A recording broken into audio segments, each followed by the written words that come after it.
Howdy peeps, hope you're doing well. It's been a little while since the last video, and well, a few things have changed over here in the UK since I last uploaded, and they're definitely things worth talking about, especially since it seems to be a case of inequality.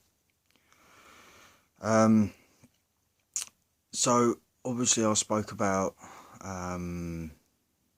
the situation that we had recently with regards to Sarah Everard's vigil, and the sort of what panned out with all of that, what turned out to be people paying their respects, and everything turned out into a bit of a riot, as it were, or a protest, I suppose, because nothing actually got burnt down, and as well, there were people that were injured, but I'll get to that as I come to it.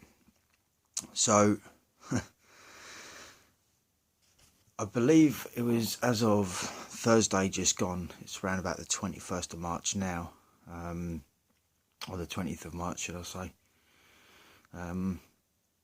They passed through a law in Parliament over here in the UK, basically saying that misogyny can now be recorded as a hate crime. And I thought to myself, well, that's interesting. How about misandry? Are they going to do something about that? Because that's a thing as well. But I'll stay sort of on point with misandry right now. So what is a misandrist? And I'm pretty sure I don't need to tell any of you guys. I'm sure you get the sort of general gist of it. But according to the dictionary, you can find it on a Google search. A noun, a person who dislikes, despises, or is strongly prejudiced against men. Does this sound familiar, guys? Just sort of wondered. And underneath that it says the counterpart to a misogynist is a misandrist, which is true. Now the adjective, I found that even more interesting, especially coming from a Google search. And it says relating to or characteristic of a misandrist. Then underneath it says, in air quotes, the university is teaching misandrist lies. What about like, patriarchy? Stuff like that, right? But anyhow, what sort of really urged me to do this video is, I suppose, my opinions on misogyny being a hate crime, but misandry not. I mean, for starters, it's not equal, it's not fair, because it's just assuming that everything is against women in terms of misogyny. And the problem, in my opinion, with it being a hate crime is it's going to be subjective.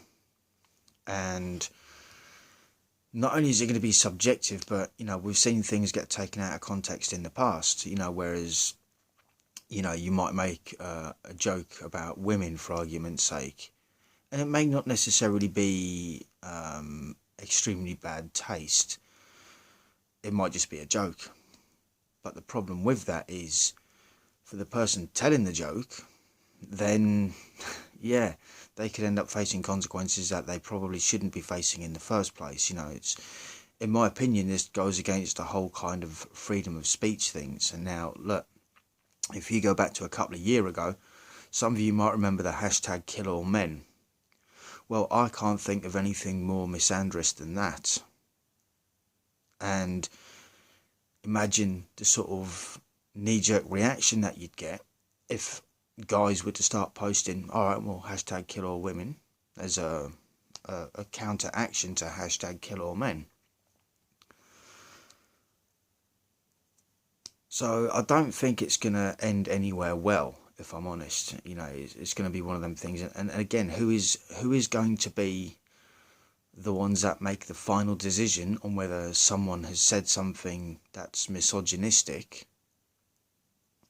You know, again, it goes against freedom of speech. It's like, you know, there's all sorts of jokes out there, right? As we know, right? Guys, we know most jokes. A lot of the time there's a lot of banter going on between guys, and it's fun and games, right? There's no actual intention behind it. There's no actual harsh meaning or hurtful thoughts or anything like that behind it. They're just jokes. Now the problem when the shoe is on the other foot, and in this case you're giving, I suppose, the state the power to decide what is and what isn't funny. And we've seen this before, obviously, with Count Dankula, Mark Meehan, if I recall his name correctly. Well, obviously he had the little pug dog, and he wanted to wind his missus up, so he'd had a video and, you know, supposedly taught the dog some tricks. As I'm sure a lot of you know, that went around the internet, and he ended up going to court under hate crimes, saying, you know, far right and all this sort of a thing. It's sort of like, well, it might not necessarily have been a funny joke, but it wasn't intended to cause distress, you know. And no matter how much support he got from the general public, and, you know, it was probably a 50-50 divide, right? There's probably 50% of them that saw it as just a joke and, look, not really that offensive, and, you know, potentially to people that it could have actually offended, right, knowing the reason behind the joke in the first place.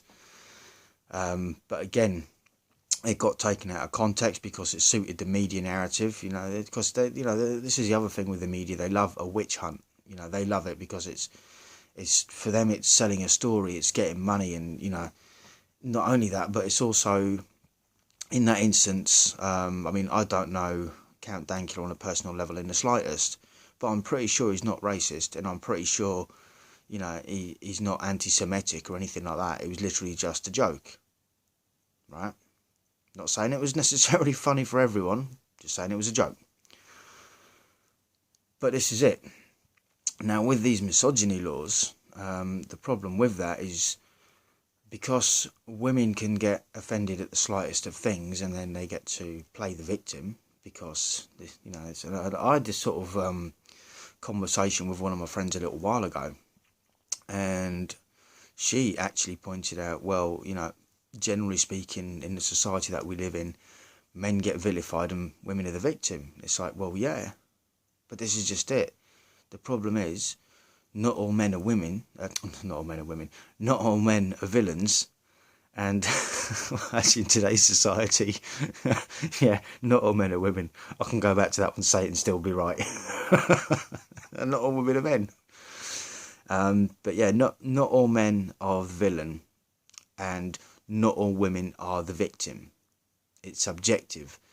Now, the problem with something like this is it can leave people, particularly guys, in a situation they're just cracking a joke, and it's like, you know, if you imagine some of the old school sort of jokes which don't even apply to today's society, and in how relationships are and how men and women live and work together, even as a couple, you know, you might crack a joke about, let's see if I can push the boat out with this one. Why is the wife's, I suppose the wife's wedding dress white? Now, the common sort of theme of the joke is, you know, to match all the kitchen household appliances, right? Now, some might find that funny. Some know it to be generally untrue, you know, because at the end of the day, realistically speaking, a lot of women, they're not really, I suppose that they're not the sort of traditional housewife, you know. So in that context, by today's standard, that probably doesn't apply. And I'm pretty sure that to a lot of women, they would just find it funny, or like, oh, really? You know, like, you think that's funny? Like, but it would be no big deal. Now, the problem is when you get someone that's a little bit, how can I put it, has to be offended about everything. You know, I suppose perhaps a more histrionical type, you know, everything has to be a hysteria, and it's like, oh, it's not just a joke, it's like, you're saying it because you hate all women and all this. It's like, no, it's just a joke. But because they know they can get attention, they can then play on that, and then they can potentially not only vilify a guy that just said something that was meant as a joke, right? I mean, this is where we're at. But it can be punished for that as well. So is this not, it's like these crimes that they keep putting through, such as misogyny being seen as a hate crime. Either they don't think about the shoe being on the other foot when it's guys that get involved with women that hate men and they don't know it, and it's only as a matter of time, as time progresses, that they sort of find out. But a lot of the time, I don't really think it goes recorded, and it comes down to that thing of also, like, when they say to guys, "Oh, why don't you talk about your emotions? We want men to be more emotionally available and all this." Yet as soon as the guys do that, they get made fun out of them. so it's sort of like, you really can't have your cake and eat it. And I suppose the final thoughts on this one is, I really can't see this new law of misogyny being a hate crime. And look, it's not because I think it shouldn't be allowed to be gotten away with. I think, if anything, they should be looking at things from the other picture as well. Women that do hate men. There is such thing as a man-hating feminist. That's why we talk about them sometimes. It's because they'll come up and they'll, there's no repercussions for anything they do. There's no repercussions for anything they say. Because women, right? Well, is that not in itself sexist? You're putting a divide between men and women right there. And the thing is, society, I suppose not society as a whole, but definitely in terms of law, they do that. And it sort of makes you sort of think, well, it would be ever so easy now to make the police, or the police forces as a sort of general whole, it will be able to make them look a lot better in the eyes of, air quotes, women and the public, when they're saying, well, we've arrested all these criminals. And of course, first thing you're thinking when you're thinking criminal, you're thinking sort of like thief, potential murderer, burglar, all the sort of things that would actually constitute a genuinely, maybe not necessarily a bad person, but someone that's untrustworthy. But when you're throwing people, you're finding them and, calling them criminals for the sake of maybe cracking a joke that might not have been necessarily too funny for everyone. I think that's 100% crossing a line that they shouldn't really be crossing, especially not if they're not willing to meet things halfway. Where, like I said earlier, with misandry being a hate crime. So ultimately, I don't think this is going to end well for a lot of guys more than anything. But as far as we get told everywhere, it's like, oh, all men are bad, and men are scary. So all right, well, don't come near us then. I think this is the other sort of side of mgtow and, I suppose, air quotes, red pill that people don't understand. It's not that these guys hate women. It's that the laws and the way society has panned out over the last sort of 40 years, maybe 30 years, but definitely within the sort of last 10, because it's been a progressive sort of thing. A lot of guys are opting not to want to talk to women, not to want to date women. And it's not that they hate them. It's they know the potential damage that a lot of these women can do, and now they have the law on their side. And just because reasons, there's no legitimacy behind it.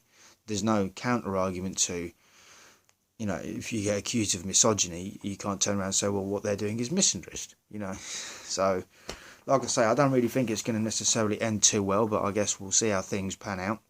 It'll probably get to the point where women will be whinging that guys aren't even talking to them anymore, and it's like, well, a lot of them are too scared to open their mouth in case you report them for something that they didn't do because you decided to choose to be offended. Think about that. Anyway, that's all I got for this one. So, thoughts, comments and opinions, feel free to jot them down as always. And until the next one, stay cool, stay free, peace out.